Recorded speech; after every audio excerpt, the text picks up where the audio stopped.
¿Qué tal? Muy buenas noches, Andrés Ortiz les saluda y les estaré llevando la presente edición de 13 Costa Rica Noticias de hoy miércoles 6 de abril. Recordarle que nos pueden seguir a través de nuestras redes sociales y los invito a ver nuestros titulares.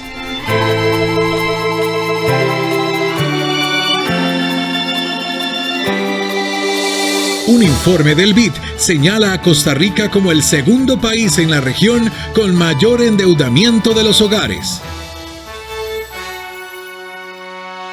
La reducción en el impuesto único a los combustibles también afectará al sector construcción del país y al mantenimiento de las carreteras. Así lo señala la UCR en un informe.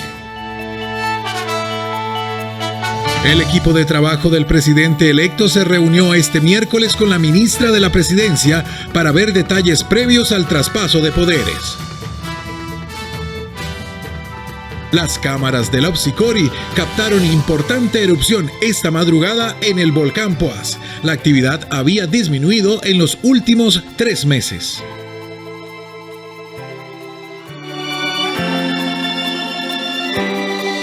Un informe del Banco Interamericano de Desarrollo afirma que Costa Rica es el segundo país de la región con mayor endeudamiento en los hogares. Además, dio a conocer que los costarricenses tienen poco hábito al ahorro.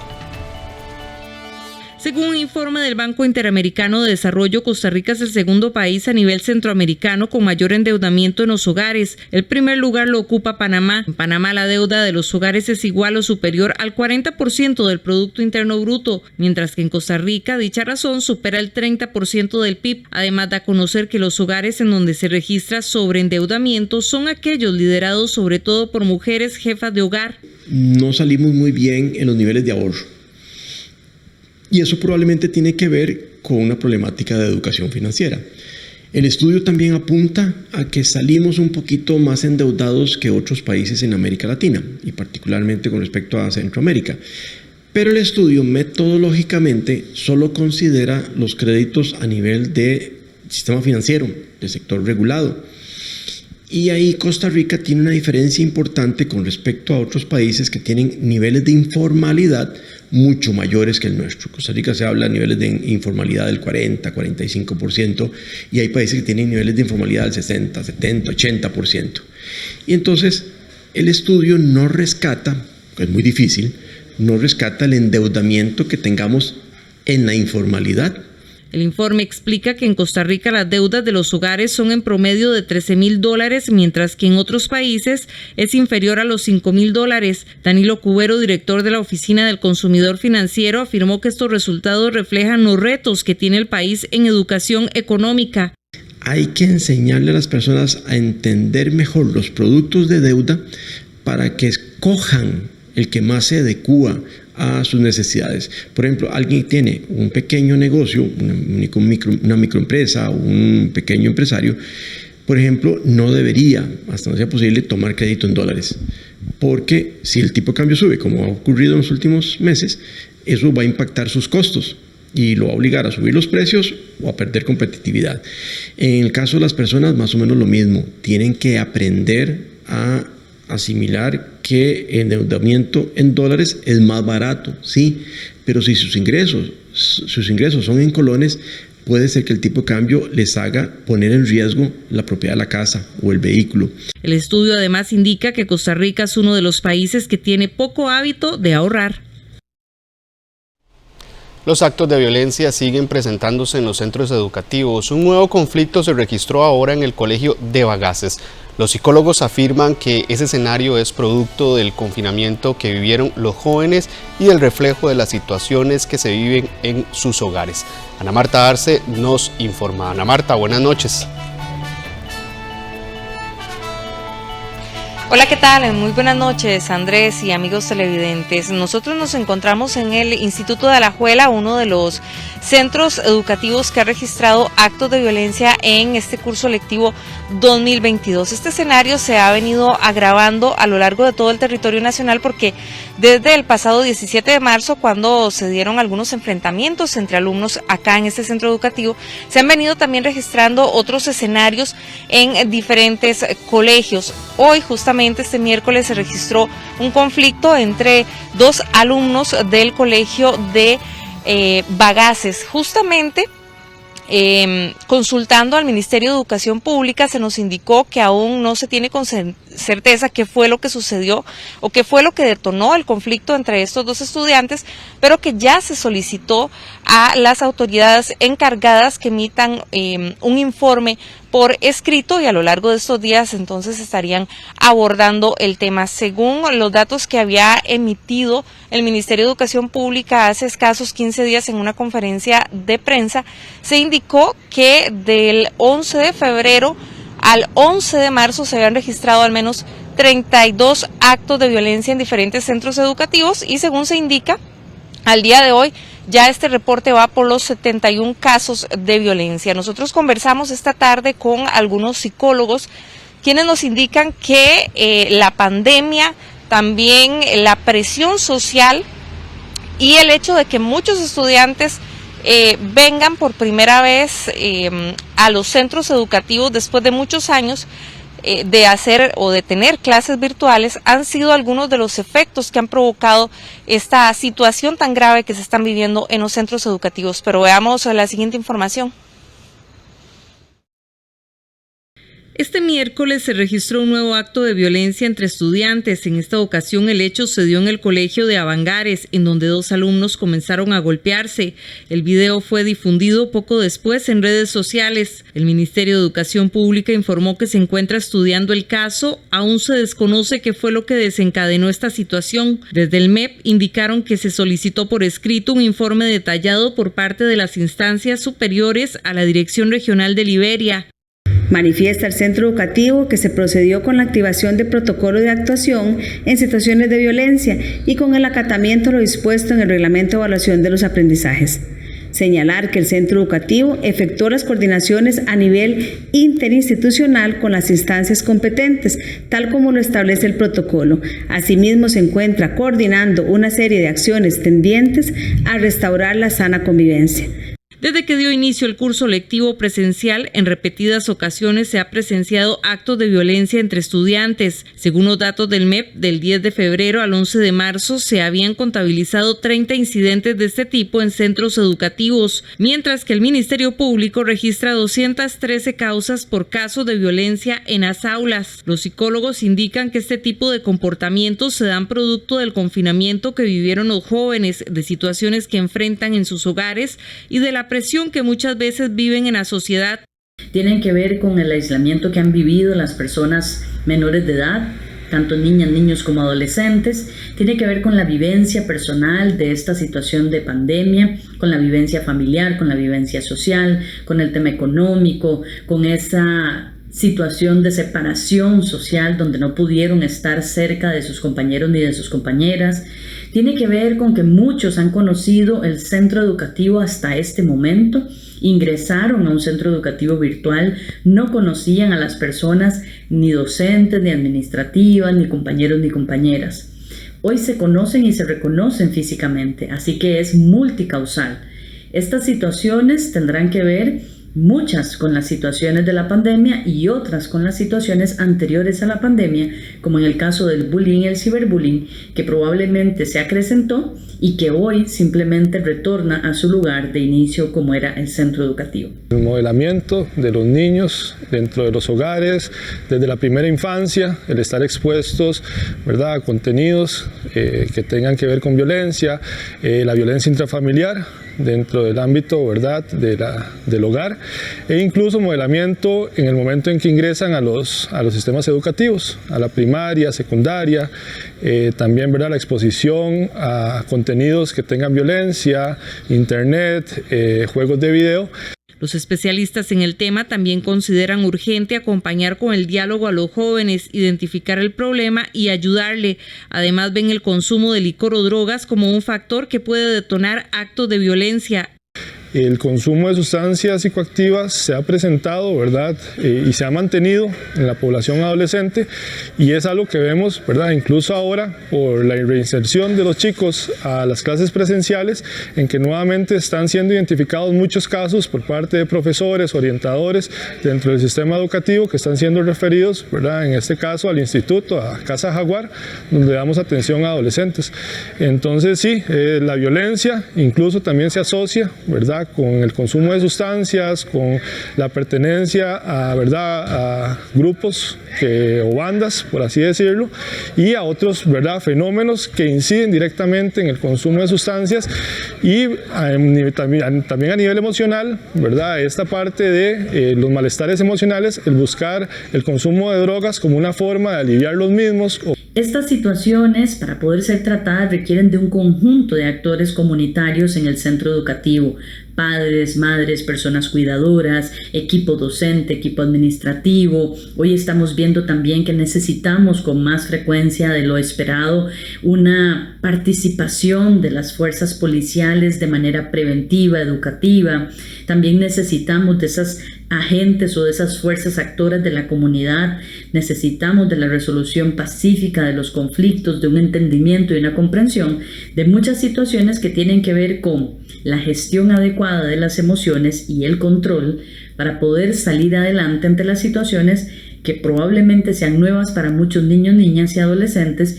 Precisamente debido a las situaciones que se han registrado, el MEP lanzó en el mes de marzo la campaña Seamos Paz, que busca frenar la violencia y generar más respeto. Los actos de violencia en centros educativos pueden denunciarse a través del correo electrónico derechosestudiantiles@mep.go.cr o bien a través del número telefónico 2221-4102.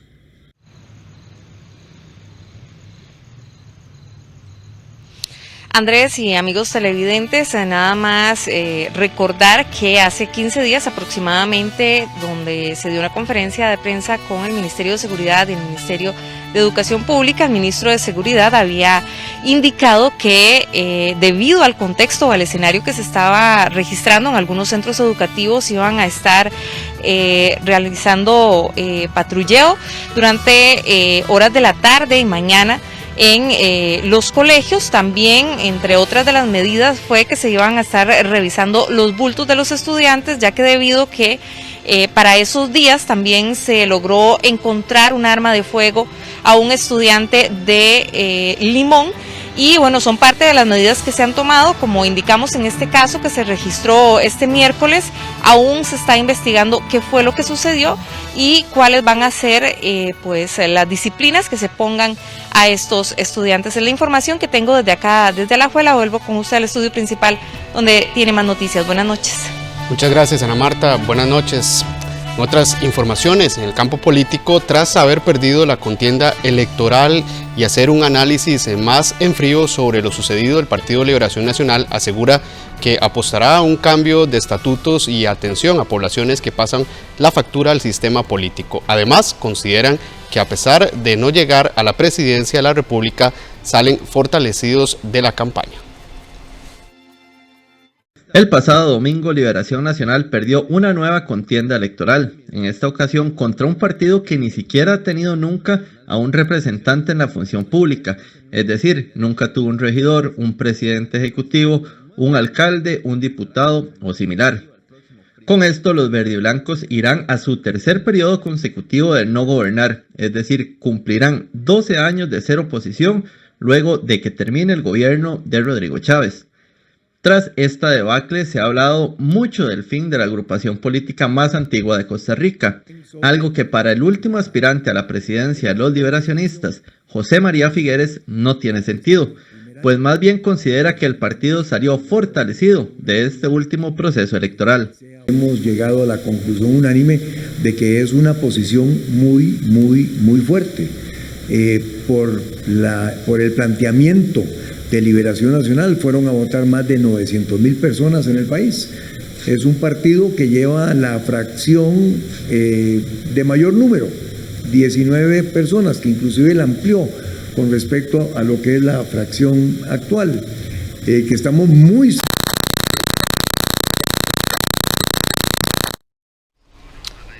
Pedimos disculpas por el inconveniente que tuvimos con esta información.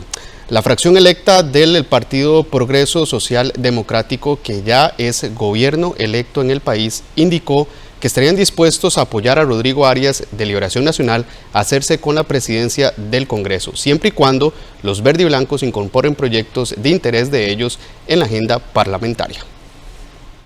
Luego de que el Partido Liberación Nacional anunciara que va a luchar por la presidencia del Congreso el próximo 1 de mayo con Rodrigo Arias como candidato, se ha cuestionado al Partido Progreso Social Democrático, el cual es el gobierno electo, si ellos no solicitarán la llamada cortesía parlamentaria para tener la posibilidad de manejar el directorio legislativo. Esta cortesía parlamentaria, que hay que dejar claro, no es una obligación brindarla, consiste en dar a la agrupación ganadora de las elecciones el poder de manejar la presidencia de la Asamblea Legislativa para poner su agenda como prioridad y tratar de obtener resultados rápidos de sus promesas de campaña, sobre todo en esta ocasión que se iniciará con el periodo de sesiones extraordinarias, es decir, donde el Poder Ejecutivo manejará la agenda del Congreso. Ante esto, el Socialdemocrático indicó que analizarán la opción, mientras que el Partido Liberación Nacional asegura que ellos están siendo responsables al llevar al diputado más experimentado como presidente al próximo Congreso. Cortesía, digamos, normalmente de que el partido oficialista puede pedirla, pero vamos a valorar todas las estrategias, como decía ahora la compañera Paola. Nosotros sabemos que somos la segunda fracción, pero una segunda fracción casi la mitad de Liberación Nacional, que es la primera, y queríamos inclusive tener ciertos acercamientos con otras fracciones para ver cuál es su posición, cuál es su postura. No necesariamente podríamos pedirle en esta ocasión, no sé, o sea, tenemos que realmente pensarlo, dialogarlo y asumir una postura como fracción, que será lo que seguiremos, pero nos parece que antes de asumir una postura es importante y necesario empezar a conocer el criterio de las otras fracciones e inclusive lo de Liberación ni siquiera hemos conversado porque acaban de tomar el acuerdo ellos también. Para nada estamos obviando la cortesía, pero con independencia de la cortesía estamos manifestando la responsabilidad, estamos manifestando nuestra decisión de ir a la presidencia del Congreso. Y eso lo estamos haciendo con el respeto que nos merecen más de 900,000 personas que fueron a votar por nosotros, que fueron a votar por nuestro programa de gobierno y por lo que nosotros representamos. Desde la futura fracción oficialista indicaron que ellos también podrían considerar la designación de Rodrigo Arias como presidente del Congreso, dejando claro, eso sí, que la presidencia tiene un precio, algo que Liberación calificó de mezquino. Bueno, pero es que todo eso se negocia, la presidencia tiene, es decir, sin que me lo tomen a mal, tiene un precio, es decir, ok, ustedes quieren la presidencia, nosotros podríamos considerar apoyarlos en la presidencia, bueno, ¿cómo nos van a ayudar a impulsar los proyectos que queremos? Ustedes saben que aquí es todo negociación, ¿verdad? Usted me da, yo le doy, ¿qué me da? ¿Verdad? ¿Qué me ofrece? Y en ese sentido yo creo que habrá que hacer una amplia negociación para tomar una postura oficial, conociendo el criterio de las otras fracciones y conociendo, por supuesto, el criterio de los compañeros aquí. A mí me parece, es decir, no quiero usar la palabra mezquino, pero a mí me parece eso, ponerse a decir que estamos de acuerdo con unas cosas y negociamos otras cosas. Este no es el momento, este es el momento de Costa Rica. Este es el momento de ponerse por encima de las cosas. Que nos digan, por favor, cuál otro diputado o diputada en el Congreso de la República tiene la experiencia, la capacidad comprobada que tiene don Rodrigo Arias Sánchez para llegar a acuerdos. Que nos digan, que nos pongan a una diputada, que nos pongan a un diputado.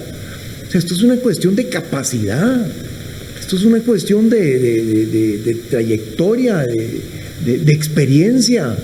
Esto no es para ponerse con pichicateces. Aquí no es que si yo voto, que si me dan tal cosa. No, por Dios. Eso no es lo que está esperando la familia costarricense. El directorio legislativo se elegirá el próximo 1 de mayo cuando los nuevos diputados asuman su curul.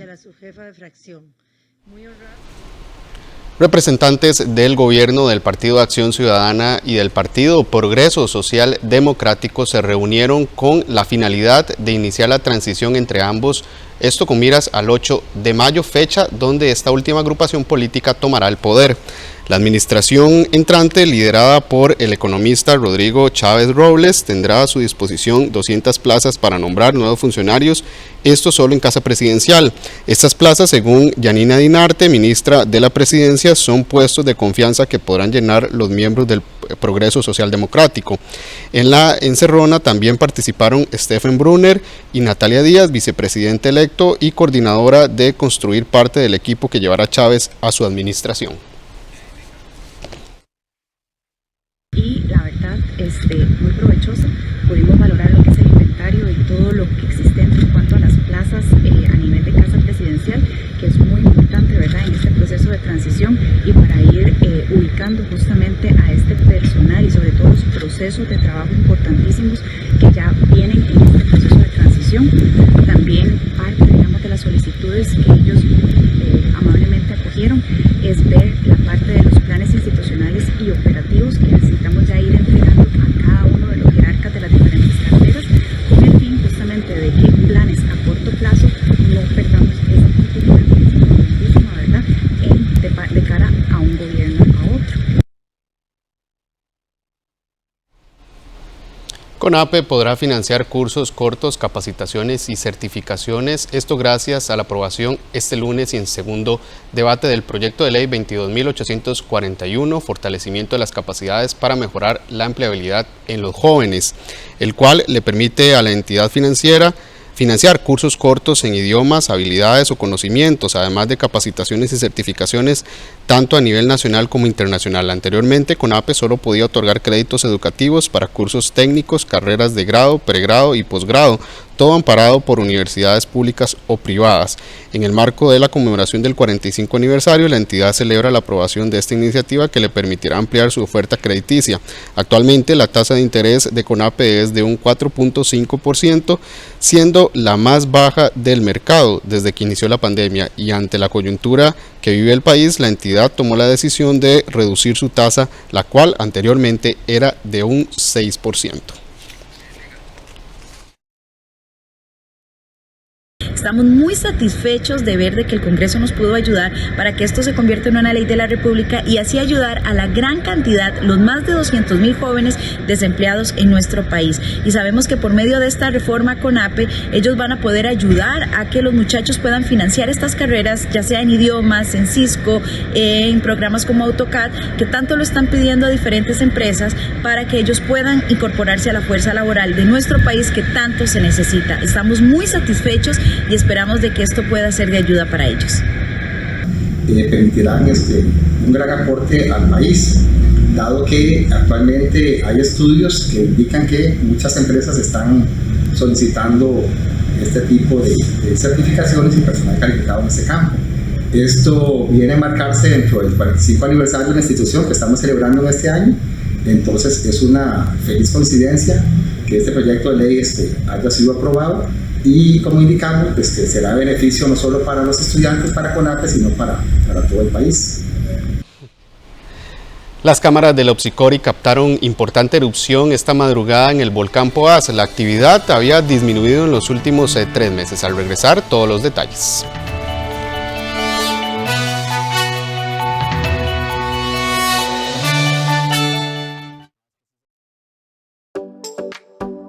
CUC, matrícula abierta para el segundo cuatrimestre del 2022. Elegí entre Dirección y Administración de Empresas, Electrónica, Investigación Criminal, Mecánica Dental, Secretariado Ejecutivo, Tecnologías de Información y Turismo. Estudia con nosotros. CUC. Inicio de elecciones 9 de mayo.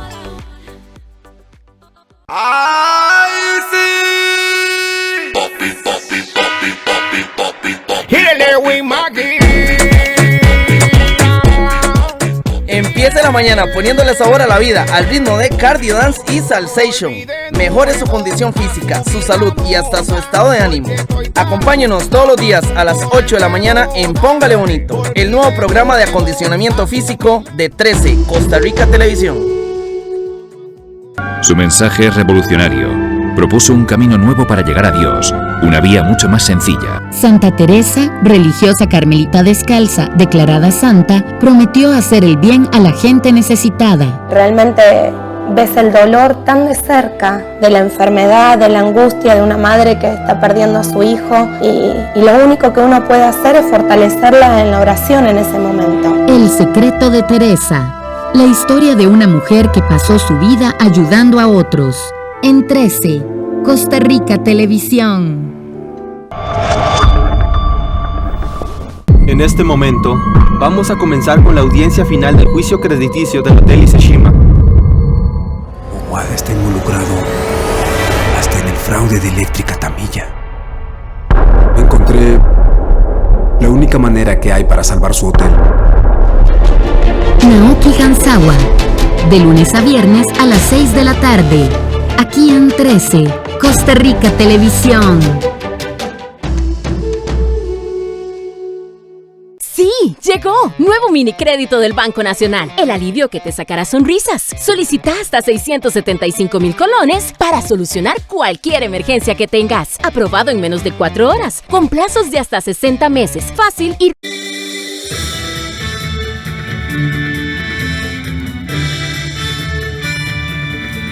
Banco Popular presenta el tipo de cambio. Vamos a ver de inmediato el tipo de cambio del dólar según el Banco Central de cómo cierra el día de hoy. 654 colones con 59 céntimos la compra y la venta 666 colones con 93 céntimos.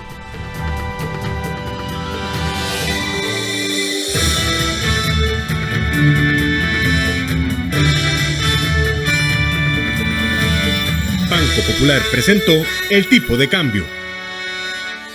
Los vulcanólogos del Opsicori visitaron esta mañana el volcán Poás luego de la erupción registrada esta madrugada. Los expertos determinaron que no se presentó magma en la expulsión de materiales y el Sistema Nacional de Áreas de Conservación mantienen el parque abierto al público.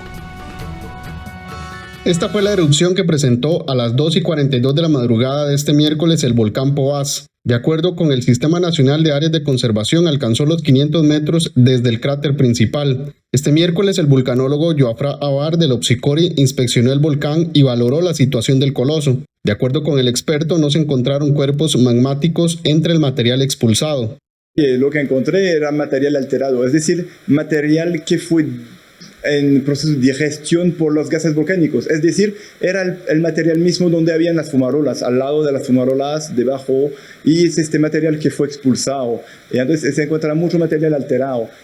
No hay ningún aporte de magma fresco, no hay roca fundida. Más bien el depósito era bastante frío en realidad, a pesar de ser calentado por tanto tiempo por las fumarolas, era bastante frío en realidad. Yo pude caminar encima sin problema.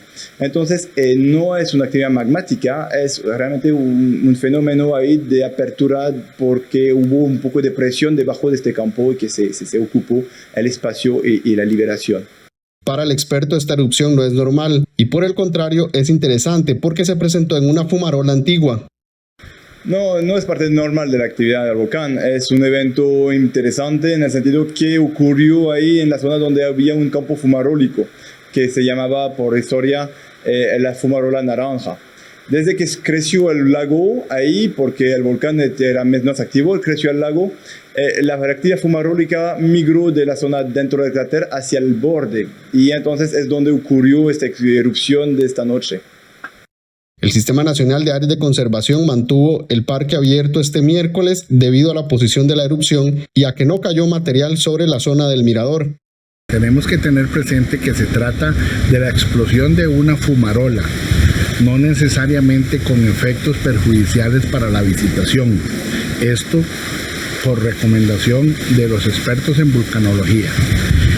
Única y exclusivamente lo que emanó fueron gases y humo, no así material que se depositara en las cercanías del mirador ni en otras áreas del Parque Nacional. El volcán Poás no presentaba una erupción de este tipo desde septiembre del año 2019, es decir, pasaron 2 años y 6 meses para que nuevamente presentara una erupción importante. Rodrigo Chávez anunció que en su administración volverán a enviar un embajador a Nicaragua. El nuevo mandatario fue enfático en que si existen relaciones diplomáticas con esta nación, debe haber un representante del gobierno costarricense. El presidente electo de Costa Rica, Rodrigo Chávez, anunció este lunes que nombrará el embajador costarricense en Nicaragua. Consultado en conferencia de prensa, Chávez fue enfático en que existen relaciones diplomáticas con Nicaragua y por ende debe haber un embajador en el país centroamericano.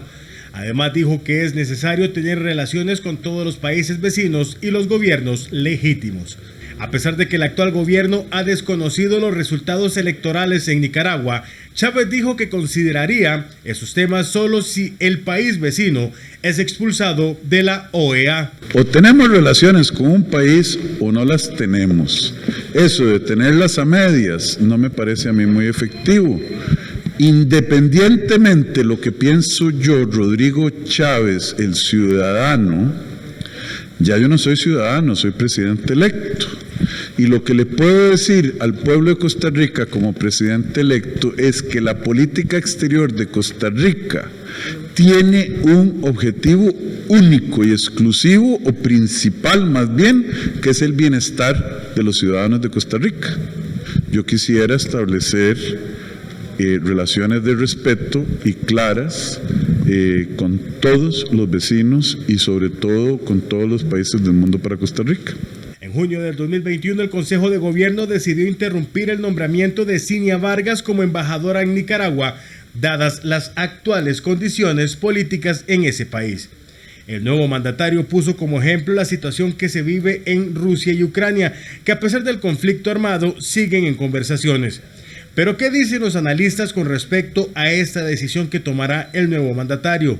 Esto lo que deja ver es que efectivamente si se tiene la representación allá en Nicaragua, en Managua, me parece que desde mi punto de vista, salvo que constituya un peligro para la integridad de las personas que ahí laboran, deberíamos de tener un representante. Primero, porque se obtiene información de primera mano de cuál es el contexto nicaragüense, especialmente en Managua, donde está ubicado el gobierno central. Y en segundo lugar, porque de alguna manera, Costa Rica sigue teniendo relaciones económicas con Nicaragua, pero sobre todo una situación que atender en términos migratorios. Nicaragua atraviesa una crisis política y social desde abril de 2018 que se ha acentuado tras las controvertidas elecciones del pasado 7 de noviembre, en las que Ortega fue reelegido para un quinto mandato, cuarto consecutivo y segundo junto con su esposa Rosario Murillo como vicepresidenta. Esta noche no se podrá circular por el paso a desnivel de la bandera porque realizarán los trabajos de colocación de la capa final de asfalto en la rotonda.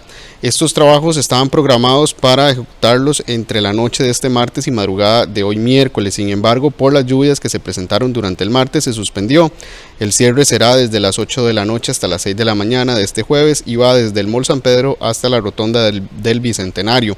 Para realizar estos trabajos se necesita que la superficie donde se colocará el asfalto esté completamente seco. Esta obra presenta un 97% de avance y se invirtieron 21.1 millones de dólares del empréstito con el Banco Centroamericano de Integración Económica. El puente del Paseo de las Damas en los alrededores del Parque Morazán presenta deficiencias en la seguridad vial, agrietamientos y pérdida de hasta el 65% en las vigas principales de concreto. Así lo destacó un informe del Laboratorio Nacional de Materiales y Modelos Estructurales de la Universidad de Costa Rica en febrero de este año, luego de que un vehículo pesado colisionara contra la estructura. Rolando Castillo, coordinador del programa de Ingeniería Estructural, explicó que el informe determinó que un sector del puente deja en evidencia el deterioro, ya que gran parte de la estructura fue construida en 1810. En el informe también se señala el incumplimiento de la altura permitida para los puentes aéreos y la falta de señalización sobre esto, pues los rótulos se ubican muchos metros antes de la estructura. Este informe recomienda cerrar el paso por el sector para su reparación, pero por tratarse de patrimonio están a la espera de la respuesta por parte de las autoridades correspondientes.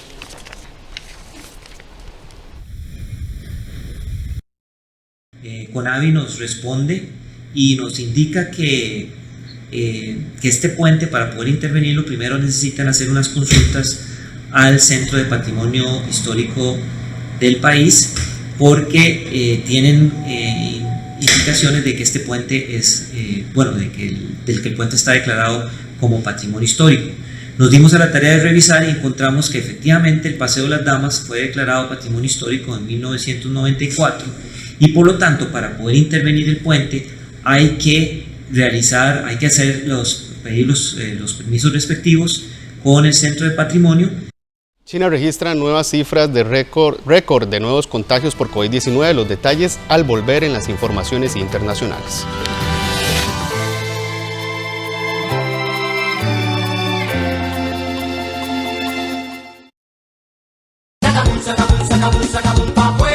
El nuevo boom. Conozca Conexión BP, la nueva tecnología de cobro en comercios de forma fácil, rápida, segura y con cualquier tarjeta. Todo desde su celular. Más información para afiliarse en www.bancopopular.fi.cr. Banco Popular. Porque ni siquiera podía moverme, era algo extraño, perdí el movimiento de mi cuerpo inmediatamente. En el TAC de doña Floribet se vio sangre. Se diagnostica que tenía una hemorragia subaracnoidea. No entendía qué era lo que pasaba conmigo, estaba asustada. Un documental donde conocemos la historia de Floribet Mora y cómo se sanó misteriosamente de un aneurisma cerebral en Juan Pablo II y el milagro en Costa Rica. Ya veo la fase, lo que es la parte arterial donde está el aneurisma. Pues yo me sorprendí muchísimo. ¿Qué pasó aquí? Aquí algo, no hay aneurisma. Obviamente todavía esto era en completo sigilo. Entonces de Roma vinieron 2 sacerdotes. Es una especie de premio a una fe auténtica. Este 10 de abril, para iniciar la conmemoración de la Semana Mayor, vea a las 9 de la mañana Juan Pablo II y el milagro en Costa Rica. Esta semana en Global 3000, de cómo el cambio climático amenaza la vida de los pingüinos en la Antártida, de cómo la guerra en Ucrania agrava el hambre en el mundo, y de cómo unos refugiados ucranianos tratan de construir una nueva vida. Este martes, a las 10 de la noche, aquí en 13, Costa Rica Televisión. Hola, ¿qué tal? Llegó el 2022 y con ello múltiples desafíos para el país. La COVID-19 sigue aquí, sigue causando estragos en el sistema de seguridad social del país. Y también pues enfrentamos un proceso electoral que nos llevará a un nuevo gobierno a partir del 8 de mayo, que también enfrentará múltiples desafíos en materia de economía, en lo social, en lo político, en lo financiero. Estos retos nos involucran a todos y todas, porque tenemos que seguir colaborando con las medidas de protección y pues apoyar al nuevo gobierno para sacar adelante al país. Es una responsabilidad de todos y todas de la que vamos a hablar en Una Mirada esta semana. Acompáñenos. Este es el camino para atender las afectaciones emocionales de tus hijos e hijas. Si tus hijos e hijas experimentan estas emociones, debes creerles, escucharles, apoyarles y buscar acompañamiento profesional. PANI y Gobierno de la República.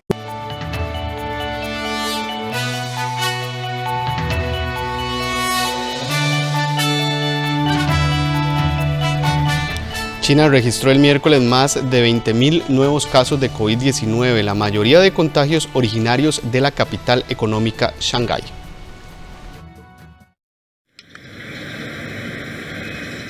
Récord de casos de coronavirus en China. El gigante asiático registró el miércoles más de 20.000 nuevos contagios, el mayor balance desde el inicio de la pandemia. Pero a diferencia del primer brote detectado en la céntrica ciudad de Wuhan hace 2 años, la mayoría de los casos fueron asintomáticos y las autoridades sanitarias no reportaron ninguna muerte debido a la enfermedad. Más del 80% de las nuevas infecciones nacionales proceden de Shanghái, la ciudad más poblada y con mayor poder económico del país. La urbe de 25 millones de habitantes entró en un confinamiento por fases la semana pasada, lo que provocó escenas de pánico en los supermercados y testeos masivos en algunas zonas. Las instalaciones para aislar a los infectados siguen llenándose de nuevos casos y las autoridades mantienen sus estrictos protocolos sanitarios, que incluyen la separación de bebés contagiados de sus padres si estos dan negativo. El malestar en la población crece por la falta de alimentos y la restricción de movimientos a medida que se alarga el confinamiento. Este brote está impactando la economía y los analistas están recortando las previsiones de crecimiento ante el cierre de fábricas y el confinamiento de millones de consumidores. Airbus presenta JUICE, la nueva sonda de la Agencia Espacial Europea. La misión estará prevista para su lanzamiento en abril del 2023. Un año antes de su lanzamiento desde la base de Kourou, en la Guayana francesa, Airbus ha presentado la sonda de la Agencia Espacial Europea, la conocida como JUICE. Su misión consistirá en explorar 3 lunas de Júpiter, Ganímedes, Europa y Calisto, y buscar océanos en ellas. De momento, la misión está prevista para su lanzamiento en abril de 2023 y su llegada a Júpiter en 2031. Al volver en los deportes, Gerardo Coto conversa con el presidente de la Federación de Fútbol sobre los próximos desafíos del seleccionado nacional de cara al Mundial Qatar 2022.